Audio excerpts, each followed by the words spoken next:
पुराने वक़्तों की बात है। बगदाद की एक छोटी बस्ती में एक चरवाहा रहता था।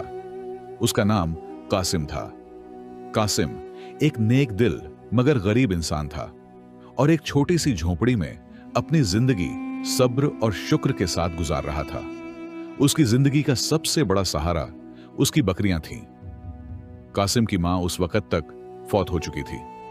घर में उसकी एक बीवी थी जिसका नाम फातिमा था, जो सब्र और शुक्र करने वाली औरत थी, और एक नन्हा सा बेटा जो अभी चलना सीख रहा था।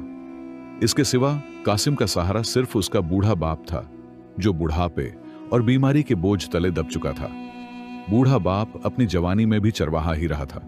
उसने पूरी जिंदगी बकरियों के रेवड़ के साथ जंगलों, वादियों और चरागाहों में गुजारी थी। उसके चेहरे पर धूप की तपिश के निशान थे और हाथों में सख्त मेहनत की लकीरें, मगर उसके दिल में ईमान और जबान पर हमेशा अल्लाह का जिक्र रहता था। एक दिन कासिम के बाप की तबीयत बहुत बिगड़ गई। कासिम उसके पास बैठा हुआ था।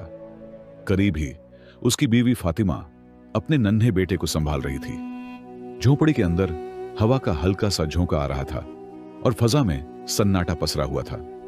कासिम का बाप कमजोर आवाज में बोला, बेटा कासिम, मेरी जिंदगी का चिराग बुझने को है। मैंने तुम्हारे लिए कोई खजाना या जायदाद नहीं छोड़ी। मेरा सरमाया बस ये बकरियां हैं जिन्हें तुमने संभालना है। मगर एक नसीहत है जो अगर तुम याद रखोगे तो अल्लाह तुम्हारी जिंदगी आसान कर देगा। कासिम ने आंखों में आंसू लिए अदब से कहा, अब्बा जी, आप हुक्म करें, आपकी हर नसीहत मेरी जिंदगी का सहारा होगी।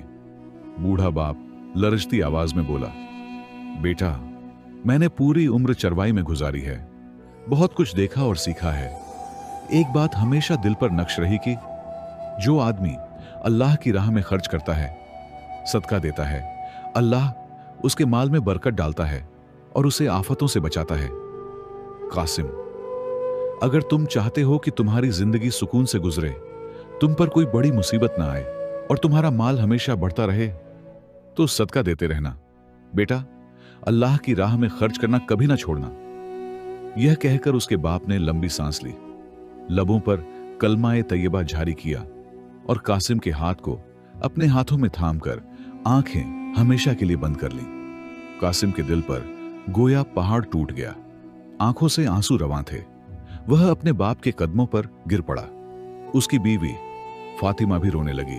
उस रोज कासिम ने अपने बाप को दफन किया और कब्र पर खड़े होकर अहद किया, अब्बा जी, आपकी नसीहत मेरी जिंदगी का चिरागा होगी। मैं वादा करता हूं कि सदका देना कभी नहीं छोड़ूंगा, चाहे जितना भी गरीब हो जाऊं। कासिम अपने बाप के इंतकाल के बाद और ज्यादा संजीदा और जिम्मेदार हो गया था। अब वह जान चुका था कि उसकी बीवी फातिमा और बेटा उस पर ही इन्हिसार करते हैं। उसे न सिर्फ अपने खानदान को पालना था, बल्कि अपने बाप की नसीहत पर भी अमल करना था। वह महज एक चरवाहा ही नहीं था, बल्कि लकड़ियां काटने का हुनर भी जानता था। यही वजह थी कि वह अपनी जिंदगी के दिन इसी तरह गुजारता। सुबह सवेरे बकरियों को जंगल की तरफ ले जाता, उन्हें हरी घास वाले मैदान में छोड़ देता और खुद कुल्हाड़ी उठाकर पेड़ों के सूखे तने और शाखें काटने लगता। सारा दिन वह बकरियों पर नजर रखता और साथ साथ लकड़ियां काटकर एक बड़ा गट्ठा तैयार करता। शाम ढलने लगती तो वह लकड़ियों को रस्सी से बांधकर अपने सर पर उठा लेता। फिर वह एक खास आवाज निकालता, जिसे सुनकर उसकी बकरियां फौरन जमा हो जाती। वह बकरियां बड़ी समझदार थीं और कासिम की आवाज सुनते ही सीधा घर की तरफ चल पड़ती। कासिम खुद लकड़ियों का गट्ठा सर पर रखे बाजार की तरफ निकलता। बाजार में जब वह अपनी लकड़ियां बेचता तो उसके हाथ कुछ सिक्के आते। इन सिक्कों को वह बहुत सोच समझकर खर्च करता। कुछ सिक्कों से आटे और खाने पीने का सामान खरीद लेता और बाकी में से हमेशा एक हिस्सा अपने बाप की नसीहत के मुताबिक सदके में दे देता। अक्सर ऐसा होता कि वह बाजार से घर लौटते हुए किसी फकीर, यतीम बच्चे या किसी भूखे मुसाफिर को देख लेता। वह अपनी जेब से कुछ सिक्के निकालकर उनके हाथ में रख देता। कभी कभी वह रोटी या खाने का कुछ सामान खरीदकर किसी मोहताज को खिला देता। यह सब करते हुए उसके दिल को एक अजीब सा सुकून मिलता। उसकी बीवी फातिमा अक्सर पूछती, कासिम, हम खुद इतने गरीब हैं, तुम हर रोज पैसे सदके में क्यों दे देते हो? कभी कभी तो हमारे घर के लिए भी कुछ कम रह जाता है। कासिम मुस्कुराकर जवाब देता, बेगम, यह मेरे अब्बा की नसीहत है। वह कहते थे कि सदका देने से आफतें टल जाती हैं और अल्लाह बरकत डालता है। हम गरीब जरूर हैं, मगर अल्लाह की राह में देने से हमारे पास कभी कमी नहीं होगी। फातिमा खामोश हो जाती, क्योंकि वह जानती थी कि कासिम का दिल बहुत नरम है और वह अपने बाप की बात कभी नहीं टालेगा। यूं कासिम की जिंदगी सदके और मेहनत के दरमियान चल रही थी। कासिम की जिंदगी बज़ाहिर मामूल के मुताबिक गुजर रही थी।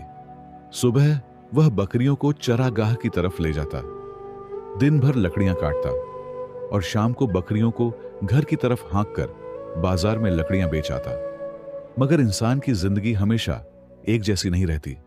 कभी सुकून होता है तो कभी आजमाइशें आती हैं, और असल पहचान उसी वक्त होती है कि इंसान अपने रब पर कितना भरोसा करता है।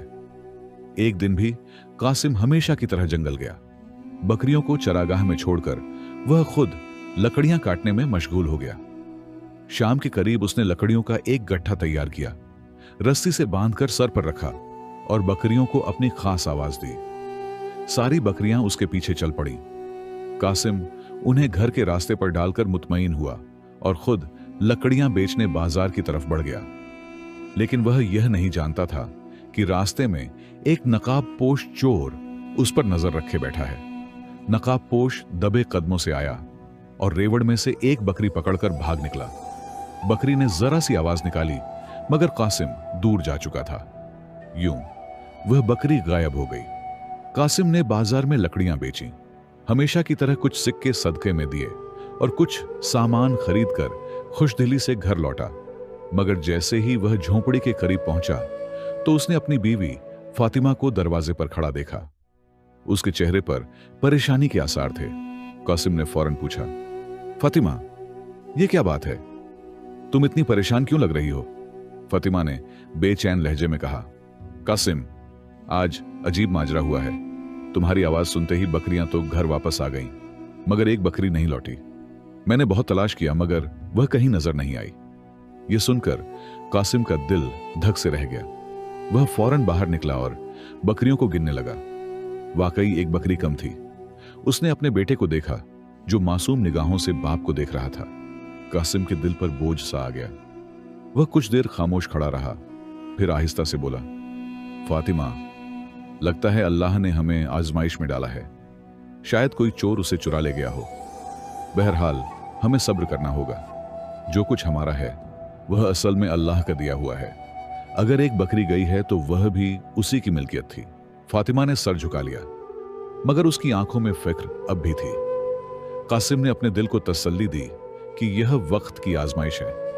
उसे अपने बाप की नसीहत याद आई कि सदका आफतों को टाल देता है।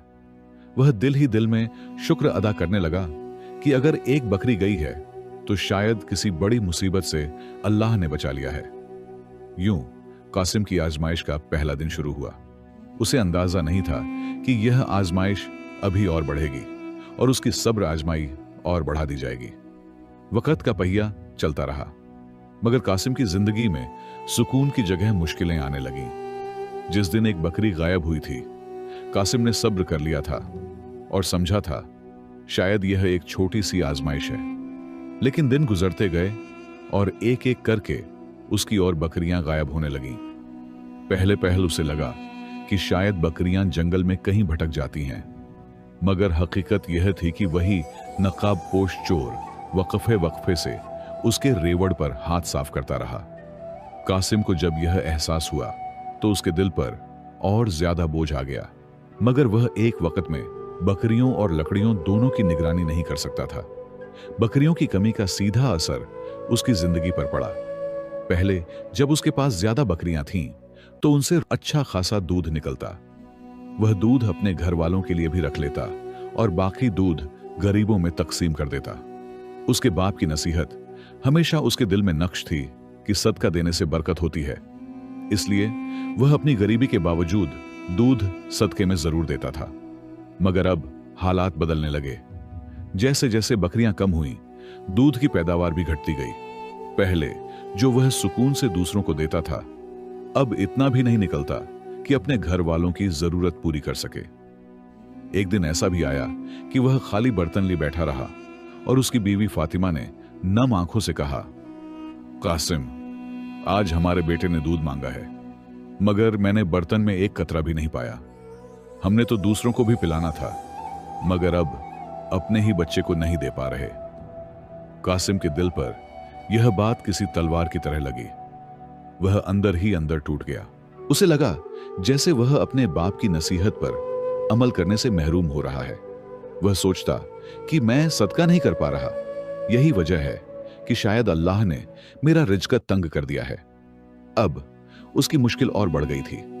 अगर वह लकड़ियां बेचने न जाता तो खाने का सामान कहां से आता, और अगर बकरियों को जंगल से सीधा घर न भेजता तो वह चोर फिर से हाथ न साफ कर देता। वह दो मुश्किल रास्तों के दरमियान फंस चुका था। एक तरफ लकड़ियों का बोझ था जिसके बिना उसका चूल्हा नहीं जल सकता था, और दूसरी तरफ बकरियां थीं जो दिन ब दिन कम हो रही थीं। कासिम के पास कोई हल न था। घर में गरीबी बढ़ने लगी।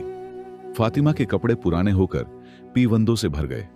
बेटे के लिए नया जोड़ा लेने की हिम्मत न होती। खाने के लिए अक्सर दाल या सूखी रोटी ही मयस्सर आती। कासिम रातों को उठकर दुआ करता, ऐ अल्लाह, यह सब तेरी आजमाइश है। मैं जानता हूं कि मेरा सदका रुक गया है और इसी वजह से बरकत भी उठ गई है, मगर या रब, मुझे फिर से वह वुसअत अता कर कि मैं दूसरों को दे सकूं। मुझे साबित कदम रख और सब्र अता कर। कासिम की आंखों से आंसू बहने लगते, मगर वह फिर भी हिम्मत न हारता। दिल में उम्मीद रखता कि अल्लाह जरूर कोई रास्ता निकालेगा। कासिम के हालात जितने भी खराब हुए, उसने हिम्मत न हारी। गरीबी, बकरियों का कम होना, घर की तंगी, यह सब कुछ उसके लिए आजमाइश थी। मगर उसके दिल में एक बात पुख्ता थी कि वह सदका देना कभी नहीं छोड़ेगा। एक दिन उसने अपनी बीवी फातिमा को कहा, फातिमा, मैंने सोच लिया है, बकरियों को अब जंगल नहीं ले जाऊंगा। वहां जाकर वह एक एक करके चोरी हो जाती है। अब मैं खुद जंगल जाया करूंगा, लकड़ियां भी काटूंगा और बकरियों के लिए घास भी लाऊंगा। यूं बकरियां घर में ही रहेंगी और महफूज रहेंगी। यह फैसला करना आसान था, मगर अमल में कासिम की मेहनत दोगुनी हो गई। सुबह सवेरे वह कुल्हाड़ी लेकर जंगल जाता, लकड़ियां काटता और गट्ठा बनाकर बाजार ले जाता। वहां लकड़ियां बेचकर जो सिक्के मिलते, उनमें से पहले एक हिस्सा अलग करता और सदके के तौर पर किसी फकीर या मोहताज को दे देता। फिर बाकी पैसों से घर के लिए सामान खरीदता। बाजार से वापसी पर वह सीधा घर न आता, बल्कि दोबारा जंगल जाता। वहां घास काटकर अपने कंधे पर लाद लेता और फिर शाम के वक्त घर पहुंचता। बकरियों को घास डालता और थकन से चूर होकर बैठ जाता। उसकी मेहनत अब दोगुनी हो चुकी थी। जिस्मानी थकन उसके चेहरे पर झलकने लगी थी, हाथों में छाले पड़ने लगे, मगर दिल में ईमान की रोशनी कायम थी। कासिम जब रात को अपनी झोंपड़ी के कोने में चटाई पर बैठता तो उसके सामने कई सवाल होते। क्या मेरा सदका कभी रंग लाएगा? क्या यह सब मुश्किलें खत्म होंगी? मगर दिल के अंदर से आवाज आती, अल्लाह सब्र करने वालों के साथ है। यूं रात की खामोशी में जब सब सो रहे होते, वह अपने रब के हुजूर सरब सजूद होकर दुआ करता, ऐ मेरे परवरदिगार, मैं तेरी आजमाइश पर राजी हूं। तूने जो दिया वह भी तेरा है, जो ले लिया वह भी तेरा है। या अल्लाह, मेरे लिए रिज़्क़ के दरवाजे खोल दे ताकि मैं तेरी राह में और ज्यादा खर्च कर सकूं। मुझे अपनी रहमत से मायूस न कर, मुझे सब्र और इस्तिकामत अता कर। कासिम के आंसू उसकी दुआ के साथ बहते रहते। वह थकन के बावजूद इबादत में सुकून पाता।